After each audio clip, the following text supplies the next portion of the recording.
Hello, everybody. It's so lovely to have you here. I love that Lynn is starting off today's session by saying, I can't help but have a little dance. And we had Dean saying, time to boogie at the beginning. Honestly, like I don't dance anywhere, but I dance to that introduction every week. So there we go. It's so lovely to have you here today. Thank you all so much for taking the time. It's always a blooming thrill to bits to have you. Do pop in the chat feature where you're watching from. I can already see Christina in Zurich. We've got Sarah in Stockport. Good alliteration there. We've got Denise in Edinburgh. We've got Kerry in Brighton. Eva in Norwich. Hannah in Norwich. Liverpool, Cheltenham, London. Sophia. Wow, that's cool. Sabrina from Sophia. And let's get going with today's introduction, because otherwise I'll just be reading out names of places. Honestly, such a pleasure. Thank you all so much for taking the time today. It's always great. Every Tuesday, it's always great. And I will be the first to confess that today I didn't enter today with the best energy. I didn't enter today with like feeling great. But as soon as the music hits, for whatever reason, as well as the little chat with Nana before we got going today, was enough to feel the energy sort of come back into my body and sort of feel like things are going to be okay. Hopefully, a few of you, if you're having that kind of day, feel a little bit like that too. Anyway, today our guest is Nana Crawford, who is the social media marketing manager at the British Red Cross. Nana is an award-winning marketer.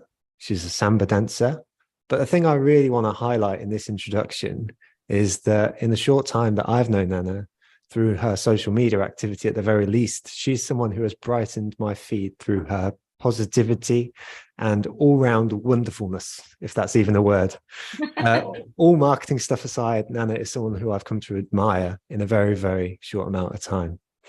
Today, we're going to be speaking about getting people from your company involved in your social media activity, something I know that a lot of us will empathize with as we try and convince the team, please get involved with our social stuff. Come do a quick video or post on LinkedIn or whatever it may be. Hopefully it wasn't just me as I was sat there in my previous agency having to do that. I don't think it was. Today's just an interview. It's a chat between Nana and I, but also very, very importantly, it's a chat between Nana and I and you, everyone that is watching in today. That chat feature is so, so important. It's the things that, we were speaking about this before we went live. These online sessions have the capacity to feel like speaking into a black hole, or they've got the capacity to be a wonderful community experience. We're so lucky with the marketing meetup that so often it feels like a wonderful community experience, and that chat feature is exactly where we do it. So if you head to the chat feature, you can see the folks in there already and having a good time. Do contribute for the duration of the interview, because it makes the world of difference. While you're there, if your chat feature says to and then hosts and panelists, make sure to switch that to everyone so everyone can see your messages. So then it will feel like a conversation rather than just speaking to Nana and I. Before we get going today, I want to say a big thank you to our sponsors. And this week's featured sponsor is Redgate Software. Redgate are presently hiring, and that's an amazing thing given all the news in the past few weeks. They're presently hiring a product marketing manager here in Cambridge and also an ABM person over in the US. You can also join their careers talent pool. So you just submit your CV to them, and then they've got their information as and when a job comes up. I can speak as an individual who has worked in the Redgate Software building for the high quality of their culture, their lovely, lovely people, and the free breakfasts that they gave away every week. So I'd definitely recommend looking into Redgate Software. I also want to thank Impression, Content Square, Attest, Hrefs, Cambridge Marketing College, and Brand Recruitment. We'll feature those as sponsors as the weeks go on. So that's the introduction done. But actually, while we're here, like in the chat feature, I'd love to know whether you resonate with this first question that I'm also going to shoot to you, Nana, which is, you have this amazing idea on whatever day. So call it a Tuesday. You sit down and you have this amazing idea for a campaign, and you're there and you're like, you know what? we need to get the team involved to do the social media on this activity, for them to be involved. What's the challenges that immediately pop into your head where you're like, yeah, you know what, this campaign's great, but ... we need to overcome this? What's going through your head at that point? That is such a great question, because, and hello everyone. Hi. Let me start off by saying hello to everyone, and anyone that has followed me on LinkedIn, hello. Yes, please do put questions in the chat as we have our conversation so that we can pick up on these. So it's a really good question, because I think that whenever someone asks me that, my first instance is to jump straight to who can I get involved? Mm-hmm.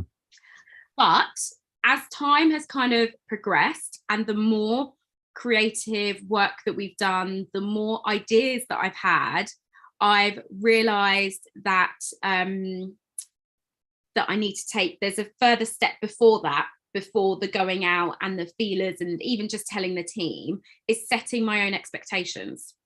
So what are my own expectations of this idea? Like, where do I want it to go? Where is it going to sit? What kind of people do I need to get involved in this bit of content? And, you know, what's their background? How am I going to convince them? You know, how am I going to approach them? There are so many things to consider that sometimes I often forget, and I jump straight into sliding into people's DMs at work to be like, hey, I've got this video. Do you want to make this video? And then they ask all these questions, and I'm like, hey, give me 5 minutes. Let me answer these questions myself before I come back to you. So I always think that I always need to set an expectations for myself. So in terms of just clarifying what the piece of content is, what the idea is, what content I need, what commitment I need from people if I'm going to approach people to ask them to be in the video, who else is going to get involved? Because sometimes it's beyond my team, for example, and I might need to approach the content team. So if I need them, then, you know, I need to tell them more about this random idea that I've just had, but also how they're going to get involved, how much time it might take for them as well. So I would say that, like, the very first thing that I always need to do is just almost make a tick list for myself of just setting out that structure of who I need to approach, why I need to approach them, what I want my outcomes to be, and what expectations I have for myself. And also within those expectations, understanding that sometimes people might just be like, no thanks. And not to take offense to that, right? You know, and just say that, you know, okay, if that idea doesn't work, what else can we do? You know, and to pull out that kind of creative, collaborative conversations, because I think often, and I know I'm guilty of this, sometimes I'll have an idea and I'll think, this is the best idea in the world. Like, literally, this is the best idea in the world. If there was a globe, like Golden Globes of ideas, I would be getting the award. And sometimes you say the idea and everyone goes, what? And then you're like, oh, okay, maybe it's not a Golden Globe worthy idea, and maybe there's room for kind of working on that idea and working the scope out. So that's always the first start for me, is to set my own expectations of where I want this to go, and to kind of think about navigating those different conversations and stuff. And I have the chat open, and I'm just loving Adam's let it go. It's so it really made me laugh. I love that, but I love, you know, that's such a great point, because I like you, like I feel, I can see the DMs in my mind right now that I've sent to people in the past. I've had an idea, you know, and it's that thing, right? You know, where you just get so excited, because it is exciting, isn't it? You know, and that's it. You know, you want to get these things out there, but as Lynn says in the chat as well, you know, it's an important reminder that your outcomes are based on your approach. And so, like, when you're going through that checklist, is it now just internalized because you're amazing at your job, or is it like literally like do you almost fill out like a brief now, or something like that, which you've got inside? Yeah, so we have, depending on the amount of people needed to realize my idea, it then goes through different processes. So let's take the easiest process for me. This might not necessarily be the easiest process, I understand, for lots of people, because there are lots of sign-offs and, you know, but the easiest process for me would be, I have an idea for a reel or a TikTok. I've seen a trending sound and I've already got this idea.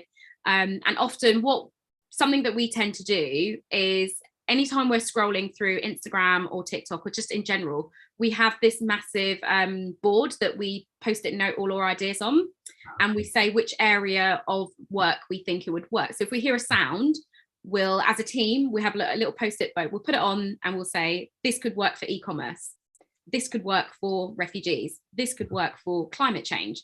So, and we color code them and everything so that we've got them. So I can look at this board, and if I'm looking for an idea for climate, I can just scan and look for the green ones and then pull it out.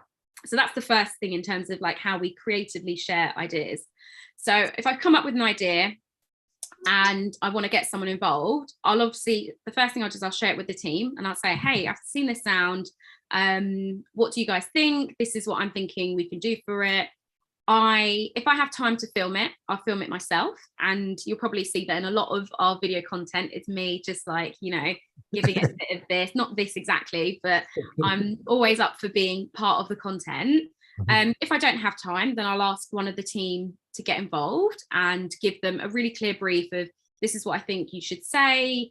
When you're filming, make sure that your camera is at this angle, stand in front of a window, all this kind of stuff. If they can film it, great. They film it, we post it, it's done. That is the simplest way of something working. That happens maybe 8% of the time. Okay, just to set some context here. The rest of the time, it's often an idea that we've had that require, because it's linked to a project, we need a sign off from the project manager. So we'll have to go to them with the idea and say, hey, we've got this idea and we've really created the video, for example, but we need your sign off. So we'll send it to them. They'll go, yes, great. You know, or they'll go, oh, can I send this to 10,000 other more people for them to look at? And then you go, okay, but by the time that comes back round, the sound has probably gone and there's probably going to be a new social channel. So can we speed that process along a little bit, and only involve the people that 100% need to see this bit of content? And sometimes I feel like that happens because no one wants to take full ownership over saying yes to a piece of content when it's either slightly risky or it has a slightly different tone of voice and it doesn't feel safe. If it doesn't feel safe, no one wants to be the person that goes, oh yeah, I signed that off completely. Yeah. You know, they want some kind of like, they don't want that full autonomy. They want a couple of other people to look at it to get the consensus that, okay, well, I signed it off, but as long as other people have had a look at it and it's not just on me and it's not going to come back to me. And sometimes I feel like that in a lot of ways can hinder that creative process and just getting content out there, because no one wants to have that single yes, that single no. And what I would try to remind people is that you can sign it off, but ultimately when it goes out on the channel, it's on me. So I can alleviate that burden, because that is my job. It's my job to create content and put it on our channels that does X, Y, Z. Yeah. I'm coming to you because you're managing this project, and I want to make sure that this content fits in line with the, you know, the tone of voice or whatever else. But remember that I am the one that people are going to come back to if they dislike stuff. You know, so often I find that I have to remind people of that. Quite a lot. It's the difference between responsibility and accountability, right? You know, they might be responsible for giving it a yes, you know, to enable you to do it, but if accountability, you know, we are the marketer in the room, so it's our job, right? You know, and there's so much there. Like, honestly, I've written down four possible areas of conversation that could go off the back of that one answer alone. So like, you're amazing, and like the practicality there is really, really appreciated as well. So thank you for sharing your process there. And one thought there in particular was your board. So the board that you have, because I've struggled with this personally, so I would love to get into TikTok. I'd love to do more. I even tried to dance the other day. Like it was, and it did not go well. I was like, it did not go any. Let's stop the story there. But so something I struggle with on the regular, and we're going to kind of ping pong around it a little bit, but is that point that you made about connecting things. So we had a guy speak a little while ago called Eddie Schleiner, and he said that the definition of creativity is actually about connectivity. So taking two seemingly unrelated topics and putting them together.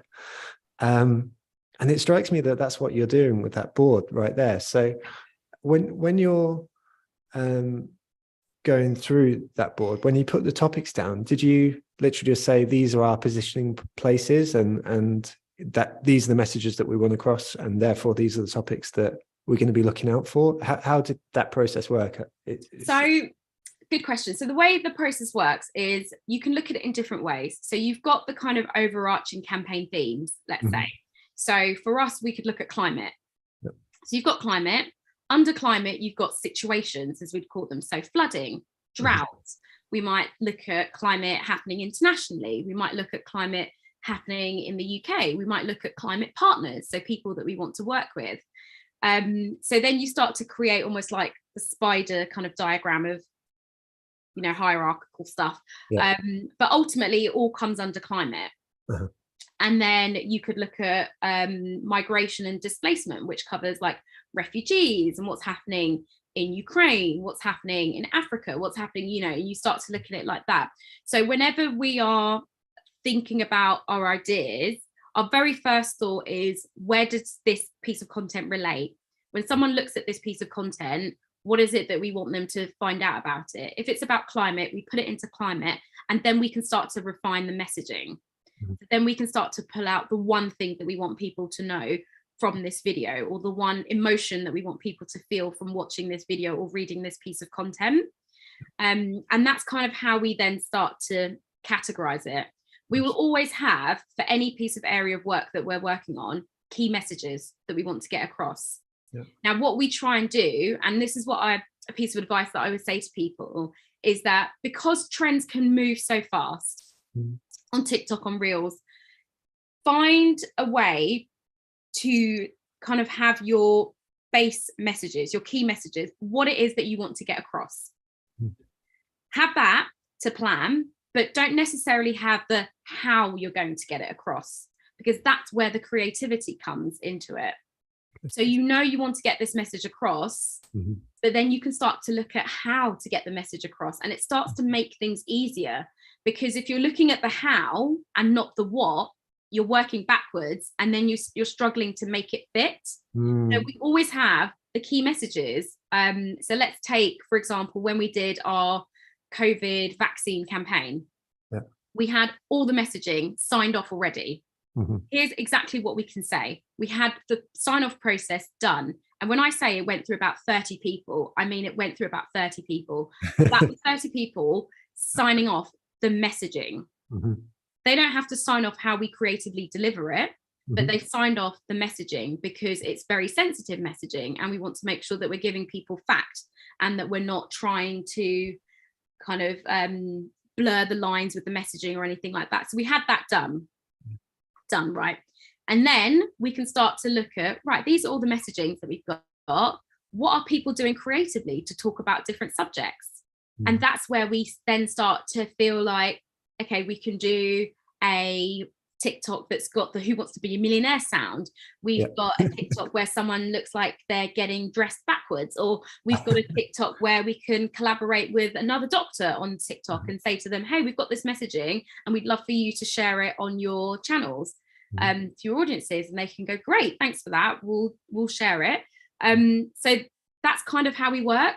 And that way we're then cutting out that sign-off process of having to go back round to get people to look at messaging, because we've got the messaging signed off, and we'll have it in various forms, a long version, a shorter version, a very, very short version, but it's putting that effort in to get all of that signed off first, so that we then have the freedom to be creative about how we deliver the message. Spot on. I love that. Well, that's strategy and tactics, right? You know, strategy very firmly. This is the positioning. This is the message. And tactics. Let's go into TikTok and put across that message. It's bang on. You know, it's like it's just really glorious to see like a marketing example out in the world that's like working so well. So I really really love that. I want to. There's some brilliant stuff in the chat here, so I want to pick up on that. But before we get there, like there was just a thought that popped into mind as you were speaking, which was with the trends, when you mentioned the trends, and like so there's part of me which is sort of like, yeah, this is just an exercise in pure creativity, right? You kind of got to have that thought process in your mind, you know, make those connections, even if, albeit to your agreed message.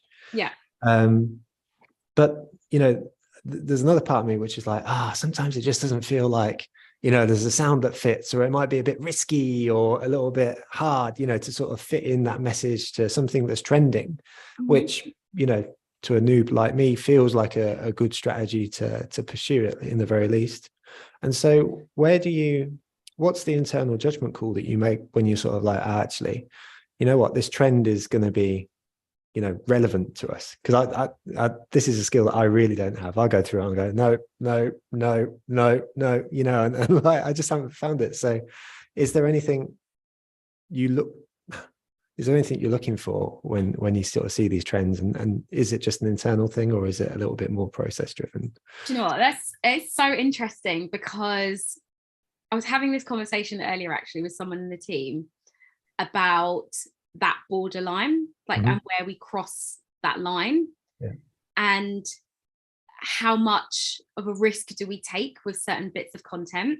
And what I'll say is that it's still a learning process for us. And I honestly don't have the answers, because some content we've done and then people have come and been like, why did you do that? Okay. And then it's actually turned out to be a very popular piece of content. Some content we've thought, oh, actually, this is really safe. This is, you know, nice and easy to do. We've done it, but then we've done it early enough in terms of like, we've seen that, oh, this could become a trending sound, but then all the rest of the videos that follow are super dodgy. So now we have to remove the video because we don't want to be associated with that piece of content. So we're still learning. And that is a really important thing that I want to get across to people, is that we're never perfect with our content, and we are human, and we're still learning, and we're still trying to read our audiences, trying to get that balance between respecting the nature of the content and the subject matter, but also bringing that element of creativity and risk, I would say, in it as well. But I would say some of the, obviously there are things that we'll always avoid. We don't want to offend people. We never try to offend people. We don't want to make people feel stupid. We don't want to use swear words or anything dodgy or super risque or anything like that.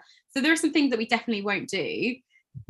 But then there are some other things that we could be like, oh, okay, this is a little bit different. Or maybe we can use this sound for, if we don't have anything on the board, we can think about talking about our process or talking about us as a social media team.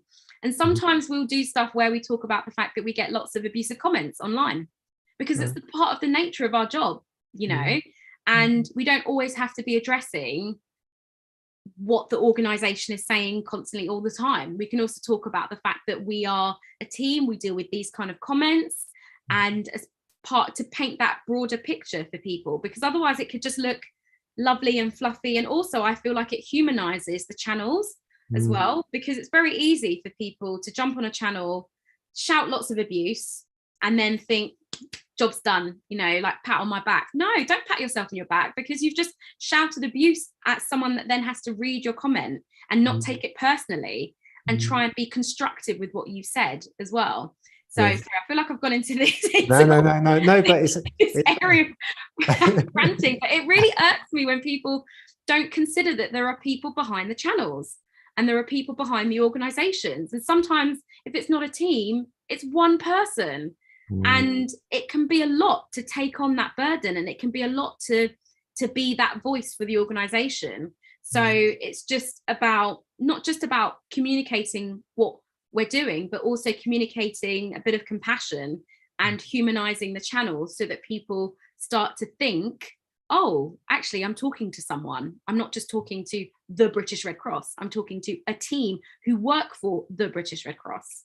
Bang on. Absolutely bang on. You know, and it's an interesting thing because, you know, like, first of all, from a human perspective, we are, you know, I mean, like, we speak about marketers, we speak about the brands. Of course, we're just human beings behind every one of these things. So thank you for making that point, you know, because it's easy to forget on the regular. And there's actually, there's a bit of discussion about this in the chat, which is why I want to pick up on this point first. It comes from Rosie, who, so it's a little bit more tactical, a bit more high level marketing, but it's sort of speaking about like the difference between a business account and a personal account on TikTok specifically.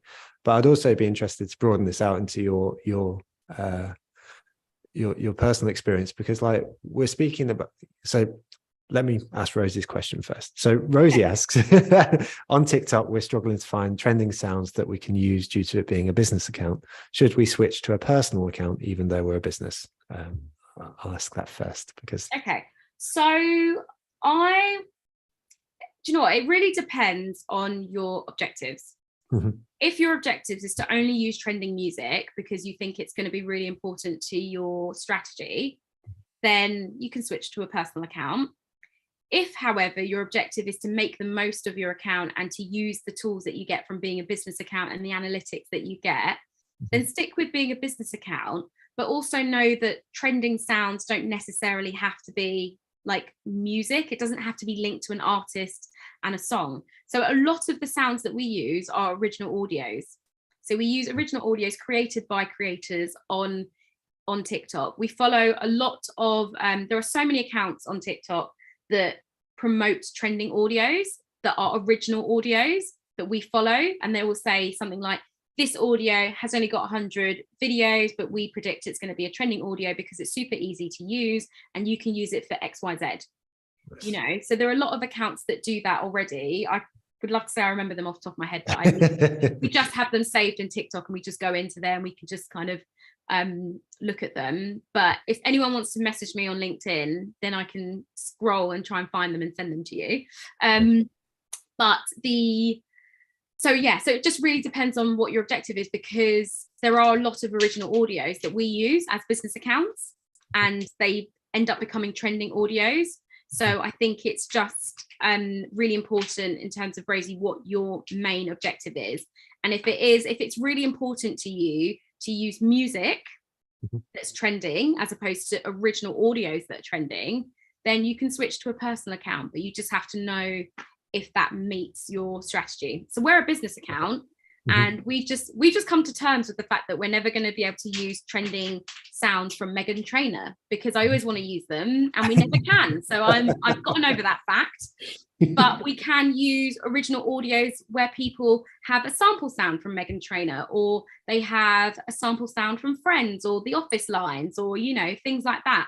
And I would say that, especially what I've seen happening on Reels now, is that original audios are being promoted more and more over the kind of trending sounds, and they're being promoted as trending sounds. So if you can create audios that people can repurpose that's not necessarily linked to your business, then you're more likely to also get views, because Instagram or TikTok can push that to allow people to be creative with something that you've created as well.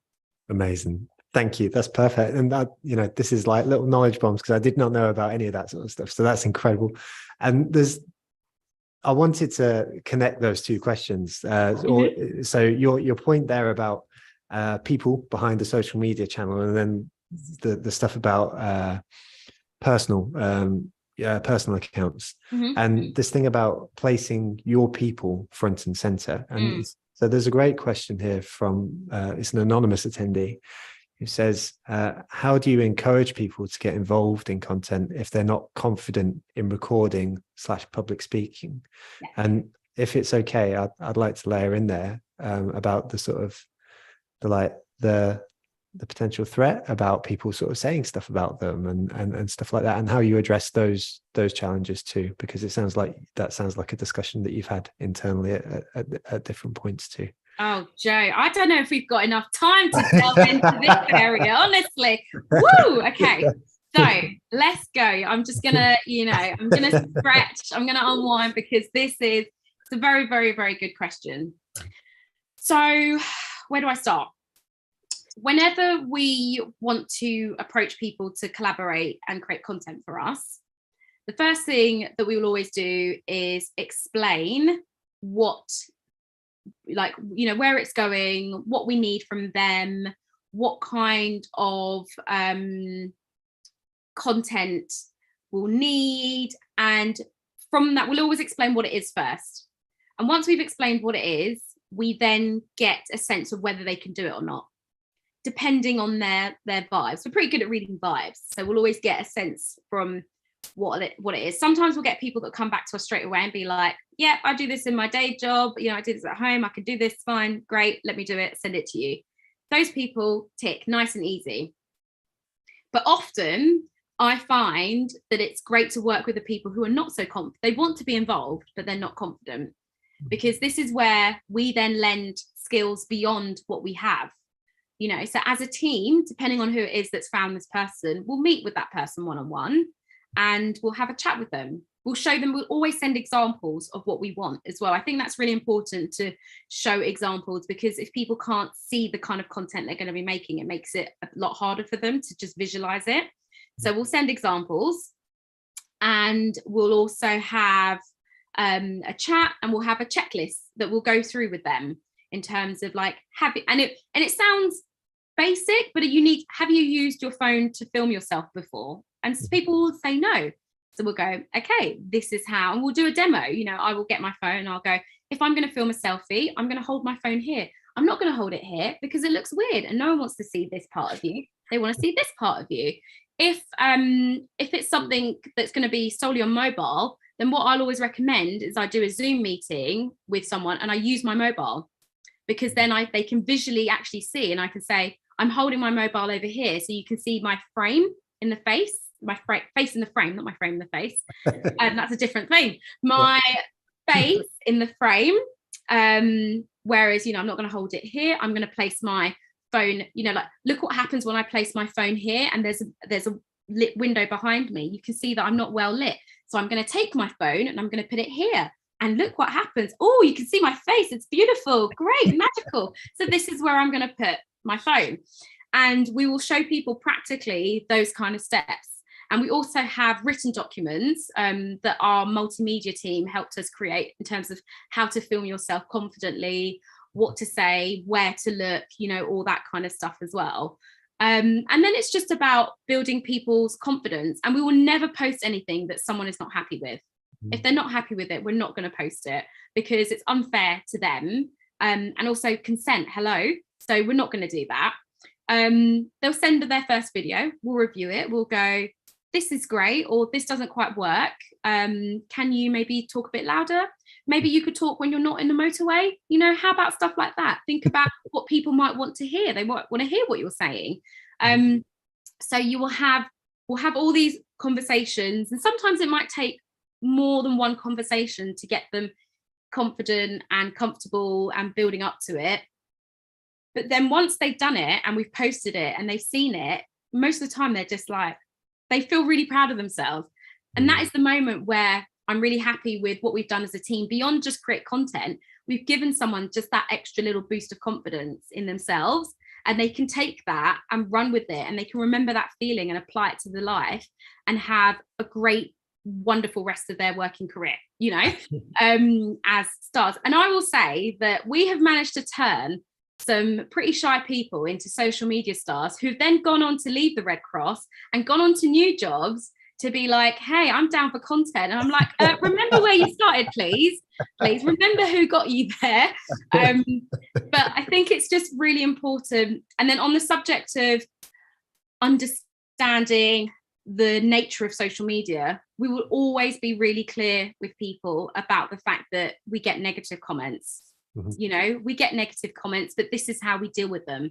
So we will talk them through our community management process, and we'll always give them someone to contact and say, if we post your video and you're really unhappy with any of the comments that are on there, message us immediately, DM us immediately, and let us deal with it. So I think it's about that reassurance and bringing that kind of confidence into people, and then also getting their sense of involvement through, you know, their ideas. Because often, and which is something that I actually really love, and that's why I'm never tied too strongly to an idea, is if I approach someone and say, do it like this, they'll often come back and go, oh, well, how about if I do it this way? And I'm like, oh, actually, yeah, that's a great way. And a good example of that is I asked someone to do a video of our refugee, like local refugee centre. And I was like, oh, could you do like a selfie tour and, you know, take people around and be like, this is where blah, blah, blah is. And she was like, I love the refugee centre, but I don't think people are going to love my face. So how about I just do a voiceover and I walk people around and I do like a walkthrough. And at the end, I can turn back around to my face and go, this is me. And I was like, you know what? That works so much better. And that's what you're comfortable with. Let's do that. So it's just about finding that kind of compromise, that collaboration, that honesty, that transparency. And if you have all of those, then you can start to build that that profile and that relationship with people. And I'm just looking at what Chloe said. And that does always happen, Chloe. You make them stars and then they just disappear, and they message me and they're like, hey Nana, I'm leaving the Red Cross, but thank you so much for helping me make videos, because now where I'm going I can make videos for them. And I'm like, excuse me, that is not why I helped you make videos. I'm just bitter. I'm bitter like that. That's amazing. That's so funny. But perfect. You know, I hear, you know, so what we started the chat by sort of speaking about clarity. So you mentioned like knowing what you wanted before you go out to folks, right? You know, and sort of saying, you know, this is what we want. And then you spoke about empathy. So you said, actually, how's the things going to be? You know, how are we going to make it attractive to them? And then you spoke about confidence, you know, taking people through that journey, which again comes back down to that clarity. And then also co-creation and coordination, you know, and collaboration, all the co-words. You know, these are all just screaming at me, you know, that these are things that you're doing incredibly well. And you said earlier that you felt like these things are simple, but I think so often, and I can speak to, you know, I can only speak from my own experience, but like often it's the simple things that we don't do that actually someone mentions it and you go, yeah, you know what, I should do that. And I see in the chat some people saying, let's have an intranet page with some guidance, and that's like bang on, you know. So that's really, really cool. To pick up on the bitter point, there's a question from Laura, which is presently the top rated question in the Q&A. And folks, we've got about 20 minutes left, so if there's any questions in the Q&A that you like, give them a thumbs up. Or if there's any questions that you want to ask, by all means, ask them in the Q&A, because we'll make sure that we prioritize those. So this question comes from Laura. So Laura says, I have a few processes in place that help me get social media content out to the wider team, which is fab. But how do you go that one step further and get them involved themselves, i.e. posting their own content? So you've mentioned sort of like that confidence build already. I mean, is it as simple as that? You know, they get confident and they post themselves, or have you had to take people on a different journey to start posting themselves? So what I find is that you have to kind of navigate it in a slightly different way, because the people who are not confident aren't going to immediately jump forward and say, yes, I'm going to do it. So you find the people that are completely confident and happy to post on their own channels and happy to create content on their own channels, and you get them to do it first. Once they've done it, you get them to testify for you in the sense of, I worked with this team to create this content and it was super easy. So they testify on the process, and it makes it easier, because then you're not the one that always has to do the convincing, right? And it's kind of like, that's basically how Trustpilot works, you know. So we run around basically like mini Trustpilots. We know we need people to review us as a team and working with us as a team, because that helps instill confidence in people when we approach them. When we approach them for stuff, they would have heard, oh yeah, you know, someone in my team said they did a video for you and they really enjoyed it. Or, you know, we're happy to give references as a team to people that we've worked with as well. So that's the way that we've always approached it. So we found people that are I would say, that need less persuading, get them to do it. And then we use them as examples. So whenever we're talking, we do like social road shows kind of thing, where we talk to different teams. Then we've got examples of other bits of content that other people have created for us. Nice. And we work with a lot of influencers as well, like micro influencers, and they will create content, and we can sort of share with them what content we want from them, and then we can use them as examples as well. So I would often say that you kind of need to have the people that are super confident as your advocates, because they're the ones that are going to make it easier for you to convince people who are not so confident, that might need a little bit more convincing and think you're just out there, you just want something from them, and they're not quite sure what they're going to get from it. And it's those middle people that will help explain that. I like that a lot. As Sophie says in the chat here, it's social proof. It's right.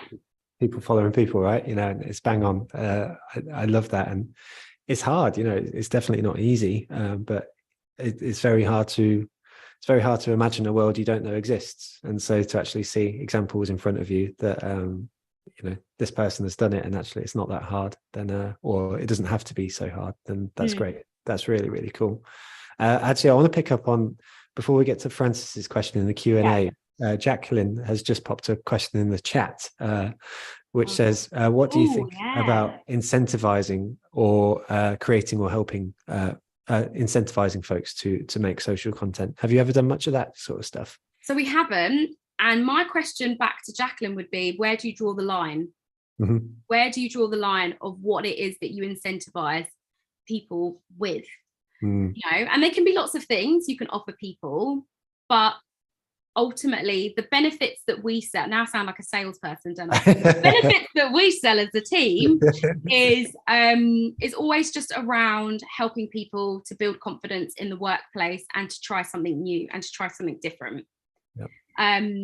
Whereas I feel that once you start to add incentives, you'll get people who would do it for the incentives, but then are they really doing it because they're going to get something out of it?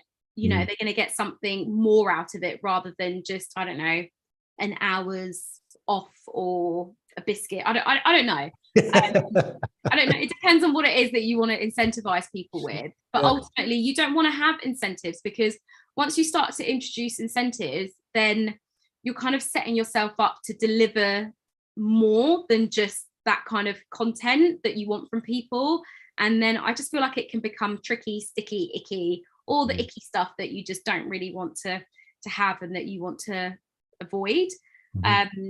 So I would say that we sell the incentives around being, if people work for the organization, they work proudly for the organization. So this is another great way to show that you work for the organization, and you also want to make sure that people understand that it's not just about creating content and building confidence. So we sell all the other types of incentives that people can get from it. Really. Perfect. It's internal reward rather than external, but I quite enjoy the idea of just giving someone a biscuit after they've done a TikTok for us. So bang on. And Jacqueline says in the chat, absolutely agree. Thank you for the backup. Also, this is a super quick question, Nana, but we got Evie and Jess in the chat asking where your jumper's from. No, it says Wonder Mum. No, Wonder Woman, I think it says. Yeah, that's right. On it. Where did I get it from? I think I'm gonna have to have a proper look, but I don't know. I got it for Mother's Day, so I don't know where I got it from. But what I am going to do is I'm going to freeze really awkwardly for 2 seconds on the screen, and if you take a picture of this, then put it into Google Images, I'm sure you'll find it. Let me do that now. So if everyone just so here. Amazing. There we go. So oh look, Adam's found it. Oh, Adam's found. There you go. Jeez. I didn't even need to do that. But thank you. You just wanted this. Adam was like, I'm going to wait for her to do the awkward bit first, and then I'm going to post in the chat the link. and then she's going to look hilarious. So thank you for that. 10 minutes ago, he was He probably had the link ready and waiting, but he was like, let's just let Nana do that weird, awkward thing. I love it. That's so good. So let's go back to topic. So we've got a question from Francis, which is really lovely. I've probably narrowed down my focus to TikTok specifically because I'm really interested and really awkward on it. But Francis has asked, is that your main channel for social media activity, and do you pursue a different strategy for other channels? And do you there's a number of questions there. So is TikTok your main channel? Is there a different strategy for other channels? And do you follow trends on those sites too? For example, Francis is interested to know about your LinkedIn content, presumably for prospective employees rather than others. So another juicy question. I love these juicy questions that come up. So our main channel depends on our audience. So it really depends on who it is that we're trying to talk to and what we're trying to talk to them about. Mm-hmm. If we're trying to reach lots of young people because we have, we've noticed that we've had some feedback from our internal research and insights team that young people are confused about XYZ, and we know that we've got the messaging for it, then we'll do it on there. If it's more about the fact that, right, we know for a fact that people are more likely, we've seen this shift, and people are more likely to donate to international appeals on Instagram, then if we're going to talk about an international appeal, Instagram becomes our main channel.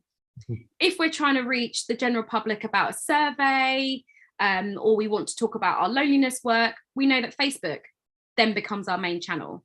So I would say that the phrase main channel depends on the audience and who it is that we're trying to reach. Yep. So we don't have a main channel, we have an audience, and they become our target. And that's how we structure the rest of our content around that. The point around LinkedIn is that what we've often found recently, and where we're trying to move with our LinkedIn, is to kind of really showcase not just what the British Red Cross does, but what it's about as well. So we've started to do LinkedIn Lives, for example, talking about our wellbeing offerings and first aid and that kind of stuff, because we want people to see the people delivering that content as well. And that kind of feeds into itself, kind of like who we are as an employer. So each of our channels, I mean, I could have made it a lot simpler and just said each of our channels has a different strategy, and depending on who we want to talk to, we use the channels effectively like that. That's essentially what I'm trying to say, but I just wanted to do it in a really long-winded way. No, you did a very good job.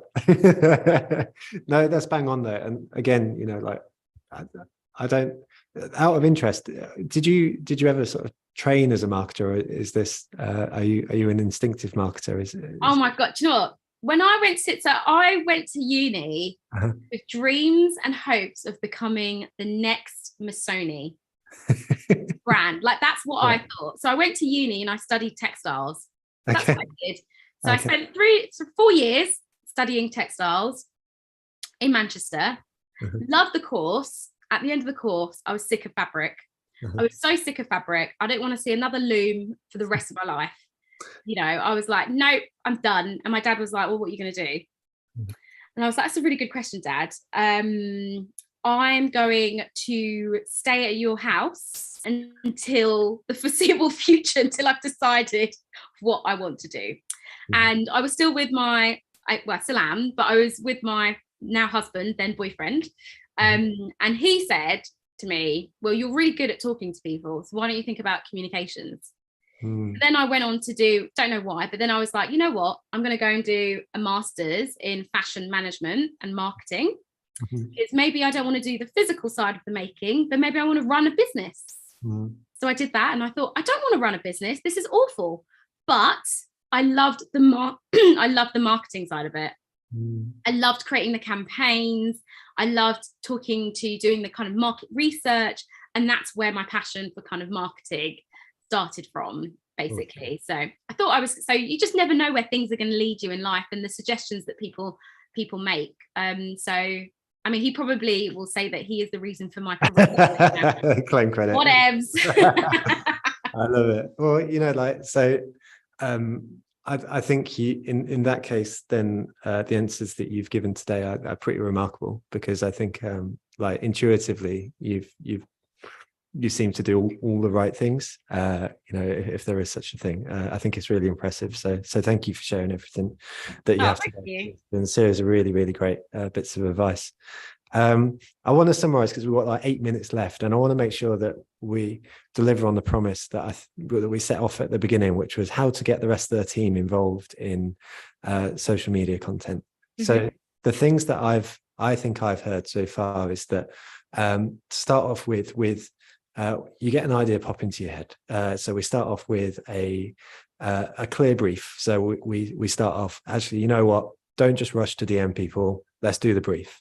As part of the creative process, we've also got a board that sits on the wall, which helps us with our creativity and sort of inspires that sort of stuff. After that, it's sort of about understanding the person in front of you. So a bit of empathy. What are they going to get out of this? And it's not about incentivization. It's about actually sort of the internal reward that these folks can get from this. If they're good, they're good. But if they're not, then it's about the journey of confidence. So showing them with clear guidelines exactly, you know, here's what looks good. Here's what you could do better, maybe. And here's some people that you could also emulate. And after that point, actually, the bit which maybe we haven't touched on so much at the moment, and maybe this was a useful exercise for that reason, is what do you do when you got the content? You know, how do you then speak to folks? Say they've given you a video or something similar.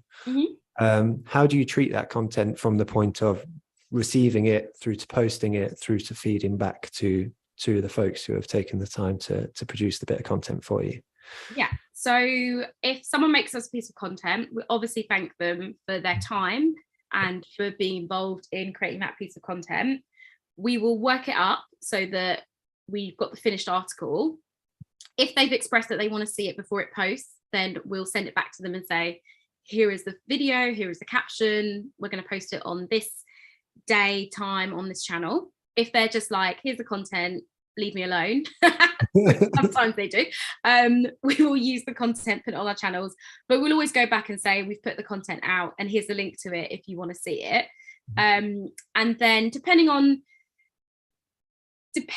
how many people we get involved, we do our monthly, like end of month and analytics. So Dean in my team runs our analytics at the end of each month. And if there's like some standout bits of content that have done something, driven people to sign up to become volunteers or whatever else, then we'll go back to those people and say, this is what your content has helped us achieve. Nice. And we'll always do that kind of feedback in the same way that we have a responsibility as a charity to communicate how your money is being used. I feel like as a team, we have a responsibility to show people the impact that they're having by creating content with us. So, and often we find that then helps them, because they then talk about it to their team. They talk about it as like highlight moments for them. And then we get other people slowly coming to us who want to become social media stars. And then we have to, you know, put up our book of rosters of people. Now we've now got a really nice list of people who are happy to make content for us, who might not have done it before or know someone that has done it with us, which is the nice kind of, I would say, the nice journey of having worked with someone who might not necessarily have been that confident from the start. I love that. That's great. It speaks to respect, right? You know, and that's what it's all about. There's an interesting question here from Lynn, and I think the roster might be the answer, but I'm going to ask it because I think it'll be interesting to get your perspective. So Lynn says, I struggle with getting the rest of the business on board with our social media content, not asking them to create content, but follow our business on LinkedIn, comment, share, etc. I've offered to do workshops, help them set up an account, but I can't get anyone on board. And I think it's important to have the rest of the business engaging in our content. How do I get everyone to do this? So there are different ways that you can approach this. The ways I've done it is I've either done it through internal comms, so through internal marketing channels. So we have emails that go around to the whole organization. And if I need a message put across, I will slide into our internal comms DMs and say, hey, how about featuring me at the top of the newsletter, next week, because I've got this really important message. I'll also talk about it publicly as well on my own LinkedIn channels. So in the past, when I've in my previous job role, I had the exact same issue in the sense that people weren't really supporting what was happening on social. So I talked about it publicly. Wow. Not to call anyone out, but just to say, this is why it's important to support the social channels of the organizations you work for. Mm. And I laid it out, made it very clear, saying it can help this, it can help that, it helps with this, it also helps with morale. Because imagine the amount of time that team is taking, putting content on there, and just by you liking something is almost like a massive pat on the back for the team. Imagine that. Imagine being able to give someone a pat on the back just by clicking a heart, or writing a comment. That's the kind of impact that you can make. And I did that publicly. And then I had people messaging me at work the next day to say, that was bold, but I really appreciate it, And then they ended up resharing that post internally in different groups, in different teams. And that's how I kind of won people round, essentially, because I talked about it publicly. I think we often have this notion that whatever we're doing on our personal channels doesn't reflect what's happening at work, but there is a crossover, there is a crossover. So you can use your own channels to talk about the work that you're doing and why you need that support and the benefits it is. It doesn't have to be you don't have to do it in a way that sounds like, please like my stuff, but it's kind of, this is why it's important for the organization. This is why it's important for our strategy. Mm-hmm. This is why it's important to you, that kind of thing. So I really hope that answer helps. Bang on. Absolutely. That's so useful. It really is, and I love the idea of, we've got Shade saying really helped, and Lynn saying, thank you, Nana. I think that'll help so much, which is lovely. Right. And in fact, there's a bunch of folks coming in on that. So that's really, really lovely. Rather than take us down a different path with like 90 seconds to go or whatever it is, I might just take a moment to say I've absolutely loved this. I think you've really smashed it. We've got Aisha saying, Nana, you were amazing. Sophie, absolutely stellar. Penny saying that she loved your energy. Jennifer with so many great tips. Cash with this was epic.